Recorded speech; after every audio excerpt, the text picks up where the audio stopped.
wa wadau, leo nitaelezea ile dawa ambayo awali niliwauliza inatibu nini. Hii ni super mkashari wa Goswagona.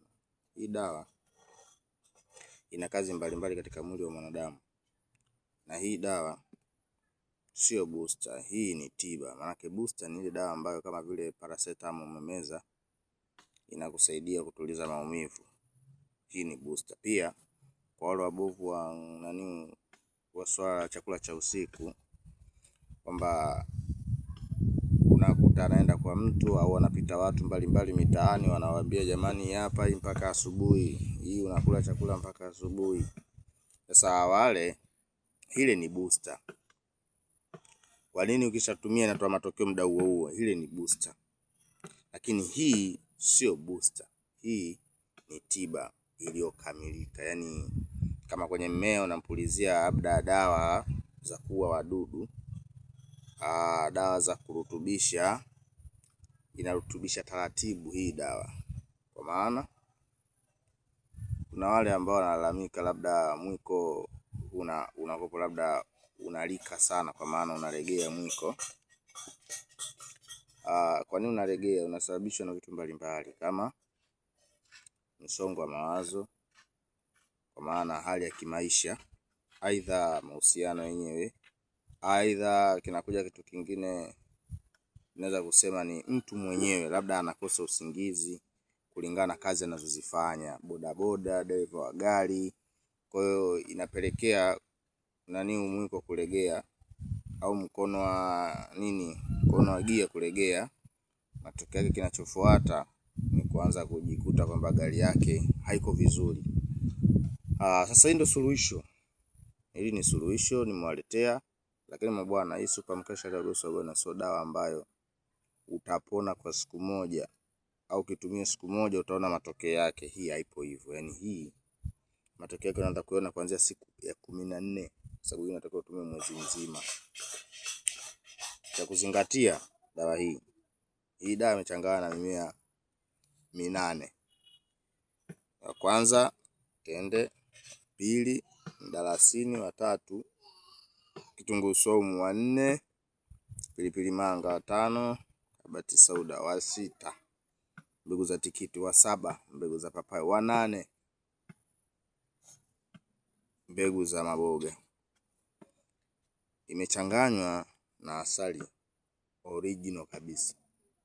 Hii ni nusu lita, hajafika lita, ni nusu lita. Kama ni nusu lita, gharama zake mpaka inakamilika inagharimu shilingi 50,000 hii hapa. Kwa sababu gani 50,000? Nitakueleza katika video ijayo kwa nini 50,000.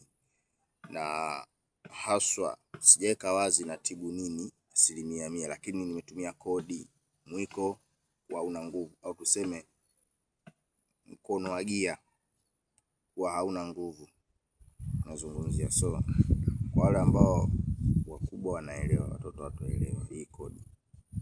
Kwa hiyo hii dawa nawafundisha bure, ila msisahau kusubscribe, like, kucomment, kushare. Hii dawa unatumia vipi, inafanya kazi vipi, kwa muda gani haswa, na atumie mtu wa aina gani?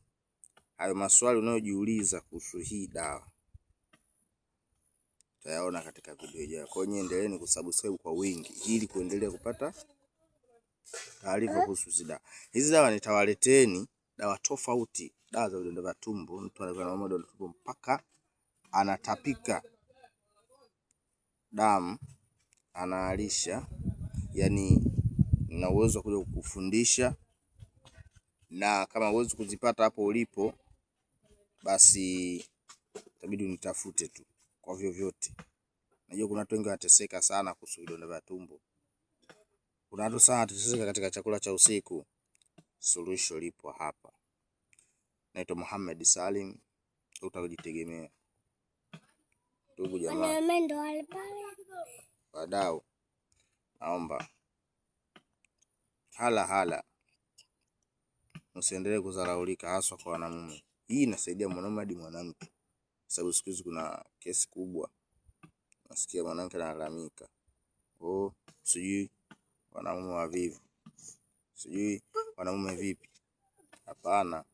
Nitakuja kuwafundisheni elimu ambayo inapelekea wanawake mpaka sasa hivi wanalalamika. Wakati mwingine sio sisi, hata wao. Kama tu ilivyokuwa lawama kwa wanawake hawazai. Zamani ilikuwa kweli ni ugonjwa wa mwanamke kutokuzaa, lakini sasa hivi hadi wanaume wana shida ya uzazi, kwa maana mbegu zao hazina uwezo wa kurutubisha yai la mwanamke na kuendelea kupata mtoto. Hii dawa ni chanzo cha kurutubisha sperm, kwa sababu vilivyochanganywa humu, nenda kwenye vyanzo vyako vyote vya kitabibu, kaulize, lazima itakuelekeza kwamba inarutubisha mayai ya kiume kwenda kwa mwanamke na akashika ujauzito. Kwa hiyo wewe unahangaika, unalalamika, usipate shida, gharama yako ndogo tu. Umekiita wewe uone matokeo. Umeenda hospitali umepima ambao uzazi unao, basi hii hapa hii. Wallahi wa billahi thumma wallahi, hii hapa hii. Utakuja kuniambia. Mimi naishia hapa. Kwa video nyingine zaidi part 2 na kuendelea, nitaendelea kuisomesha hii dawa. Hii nimetoa tu kwa kichwa cha habari bado. Yaani wewe unaweza kaangalia usielewe, unatakiwa ujitosheleze hii bado.